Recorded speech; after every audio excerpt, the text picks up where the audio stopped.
primeramente, para iniciar, buenas tardes, compañeros licenciados. Eh, Quisiera iniciar esta presentación haciéndoles esta pregunta. ¿Confían ustedes o se sienten seguros gobernados por los militares? ¿O si serían gobernados por los militares se sintieran seguros? Les hago esta pregunta porque hay que recordar que en los 80 todavía los militares eran gobierno en nuestro país. Por eso, como dice nuestro historiador Marvin Barahona, vamos a hacer un pequeño repaso, vamos a hacer un pequeño tránsito del militarismo en nuestro país y otros hechos como el bipartidismo. Vamos al grupo número 6. Como tema principal tenemos la democracia tutelada, Marvin Barahona, Honduras en el siglo XX, que está conformado por Anthony Maldonado, Anthony Mejía, Yesimar Ponce y Sharon Vanegas. Vamos a empezar con esta pequeña ruta histórica en la época de los 80, haciendo reflexión a algunos fenómenos sociales y políticos que van a desarrollarse en nuestro país. La historia de Honduras en esta etapa estará marcada por las siguientes coyunturas históricas. Como número uno tenemos el tránsito del militarismo a la democracia bipartidista. Como ejemplo número 2 tenemos la crisis civiles, el movimiento guerrilleros como el NFML, que fue uno de los grupos más poderosos que hubieron en esa época, que fue en la época de las guerrillas y todo eso. Y como concepto 3 tenemos la implementación del modelo neoliberal. Y los dejo con mi compañero que les hablará más sobre el contexto histórico. Hola, licenciado Daniel Valladares, yo soy Anthony Mejía y pues le vengo a hablar un poco sobre la democracia tutelada en Honduras. Y pues para empezar, la democracia tutelada en Honduras liderada por Marvin Barahona y pues forma parte de la historia política de Honduras a partir de la década de 1980. Bueno, entonces vamos a hablar un poquito del contexto, ¿verdad? Que en la década de 1980 sucedió lo que es la crisis política y la militarización.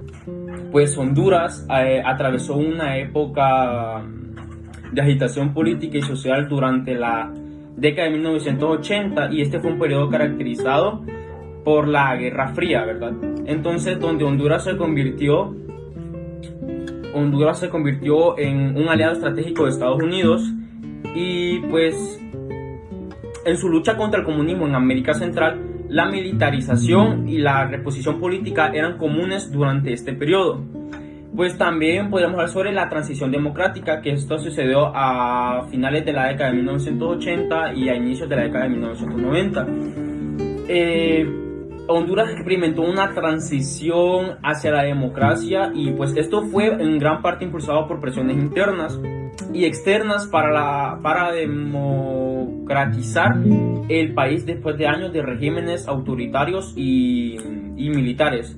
Y pues ya en resumen, para terminar, la democracia tutelada en Honduras por Marvin Barahona y otros actores han sido un tema recurrente, ¿verdad?, de las fuerzas no democráticas en los procesos políticos y electorales.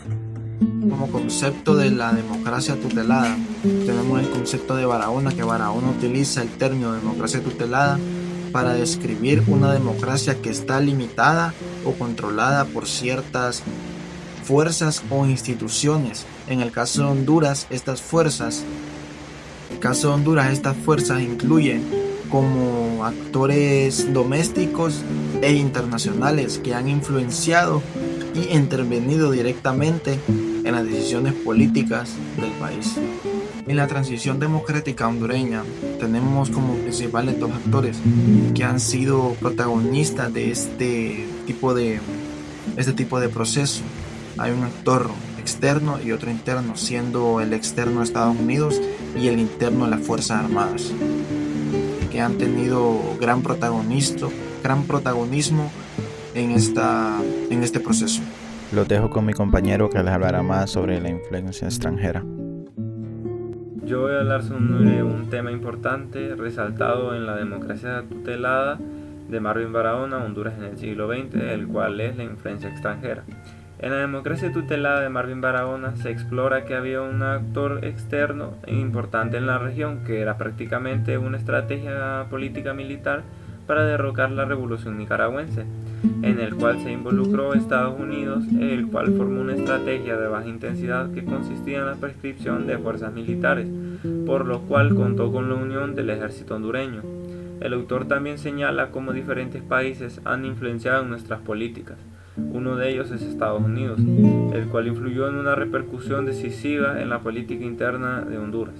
En el año de 1984, a través de Estados Unidos, se constituyó una comisión para discutir un nuevo marco para la cooperación económica militar entre Honduras y Estados Unidos. Según el autor, la sociedad estatal ayudó a la transformación de una estructura productiva en la dependencia de las importaciones para sostener el sector industrial. Siempre en nuestra economía están involucrados otros países, pero en especial Estados Unidos, en el cual ha establecido pautas en nuestra economía y la promoción de exportaciones y la reducción drástica de gastos públicos y fiscales. Se hizo una nueva creación de un nuevo programa económico que concretó la disminución de medidas para la participación económica y política sugeridas por el Fondo Monetario Internacional. Según Barahona, examina que nuestras influencias han moldeado mucho nuestras estructuras de poder. También analizó que nuestras políticas son conveniencias de Estado. También hubo un traslado de diseño de modelo económico de la Agencia Internacional del Desarrollo de los Estados Unidos llamado USAID. En muchas partes de nuestra economía y política hemos sido dañados por los objetivos de otros países. Nuestro país siempre ha tenido intervenciones en política y democracia. Mi nombre es Yesimar Ponce y yo les voy a hablar sobre el papel que tuvieron las élites en la política hondureña. Bueno, existen dos tipos de élites nombradas en el libro. Son las élites económicas y las élites militares hondureñas. Estas también que jugaron un papel muy importante y crucial en la configuración de la democracia de nuestro país. ¿Por qué? Porque debido a esto se hicieron revelaciones en los tribunales de los Estados Unidos por líderes de organizaciones ilícitas que ampararon el narcotráfico y el crimen organizado. Todo esto anunciando el cierre del ciclo de reconfiguración de las élites hondureñas. Todo esto se dio en el año de 1980 y cerró en el año de 1990. Este estudio trató de modificar el modo particular que asumieron las estrategias de estas élites y las consecuencias que tuvieron en la política, como las consecuencias económicas y las consecuencias sociales que tuvieron por sus acciones en la nación. Una de las tales consecuencias fue la construcción de un modelo atípico del Estado de Derecho y del Estado de la democracia, así como un modelo de explotación de los recursos naturales, estatales y sociales, en el que resulta difícil distinguir entre lo ilícito y lo lícito, entre lo legal y lo ilegal, entre lo legítimo y lo no legítimo. ¿Ok? Barahona expone en su libro que todas estas fueron unas fuerzas extranjeras que colaboraron o actuaron de manera independiente para poder llegar a esto y poder proteger los intereses de nuestro país, a menudo y expensando un verdadero desarrollo democrático. Buenas tardes, mi nombre es Sharon Tatiana Vanegas Turcios y yo vengo a exponer sobre la transición y la transformación de la democracia. A la salida de la dictadura, la sociedad latinoamericana, junto a la tarea de completar la democratización política y consolidar las naciones, debieron afrontar el desafío de reconstruir las relaciones entre el Estado y la sociedad. Estas habían sido afectadas tanto por la dictadura y los acuerdos de transición como por los procesos de globalización y las reformas neoliberales, las transformaciones culturales y las emergencias de nuevos actores, entre ellos una nueva ciudadanía con nuevas aspiraciones y demandas de representación.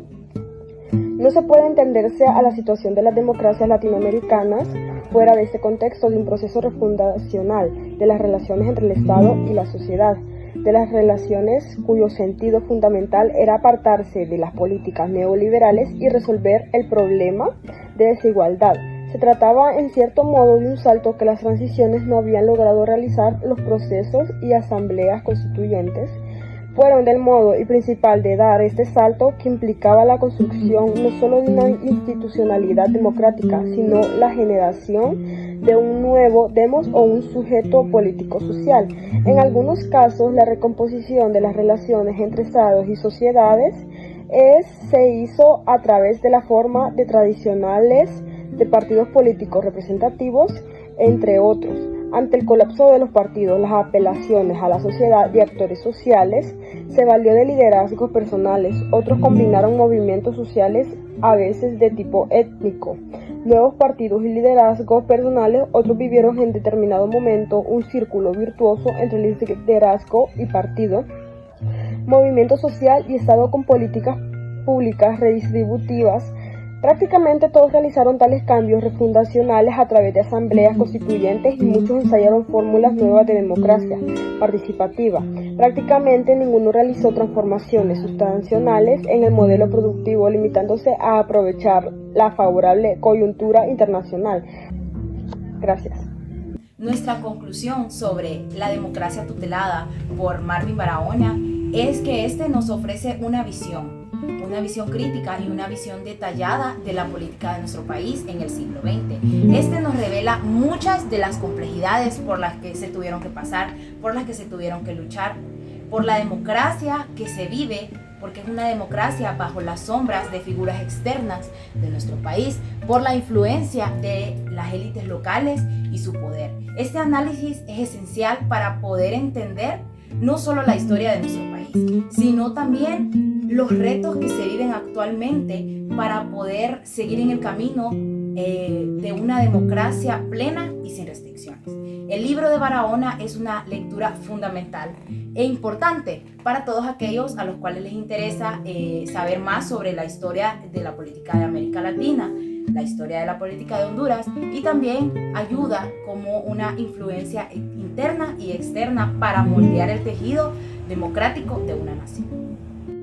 Ahora les voy a hablar de la democracia tutelada como un ejemplo que ustedes mismos ya han vivido, para que, como siempre dicen, que la gente no sabe mucho lo que es el pasado. Entonces, como una representación moderna, tenemos lo que fue la dictadura de Juan Orlando Hernández por 12 años, que fue una democracia tutelada, que se daban conceptos como que Honduras no era una democracia, ni siquiera una democracia de baja densidad, como se califican a los países, a la mayoría de los países de América Latina, sino que realmente era una autocracia electoral en la cual prácticamente todas las institucionalidades y todas las instituciones y todos los poderes del Estado estaban controlados por el presidente Hernández, que para la mayoría de hondureños lo recordarán lo que pasó en el 2017, que muchas personas dijeron que la democracia se había acabado en ese año, ya que fue una violación total a la democracia del país.